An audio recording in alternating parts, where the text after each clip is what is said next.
এই যে চাচা, আপনি ধান কাটছেন, আপনার নাম কি? এটা আমার নাম হয়েছে মোহাম্মদ মশিউর আলী। আপনার বাড়ি কোথায়? আমজুপি। আমঝুপি? হ্যাঁ। আমঝুপি কোন পাড়ায়? মধ্যপাড়ায়। এই আমঝুপি কি আপনার মেহেরপুর জেলার ভেতরে নাকি? হ্যাঁ, মেহেরপুর জেলার ভেতরে। মেহেরপুর জেলা আমঝুপি মধ্যপাড়ায় বাড়ি, তাই তো? জি জি, মধ্যপাড়ায় বাড়ি। তো আপনি এই ধান কি জমিতে কতক্ষণ ধরে কাটছেন আপনি? এই ঘন্টাখানি হইলো আসা। কয়জনা কাটছেন, কতটুকু জমি এটা? জমিটা হয়েছে 24-25 কাঠা, 25 কাঠা মতন হবে। 5 জন কাটছি। ও আচ্ছা। তো আপনি এসছেন কটার দিকে মাঠে? এই 7:30-8টার দিকে। 7:30-8টার দিকে।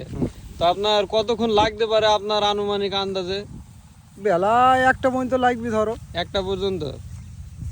তো আপনাদের হাজিরি কত করে দেবে গেরস্ত? 500 টাকা হাজিরি দেবে। 500 টাকা হাজিরি, তার মানে 5 জনে 2500 টাকা, তাই তো? 2500 টাকা। ধান পড়ে গেছে তো, কাটা সইছে না।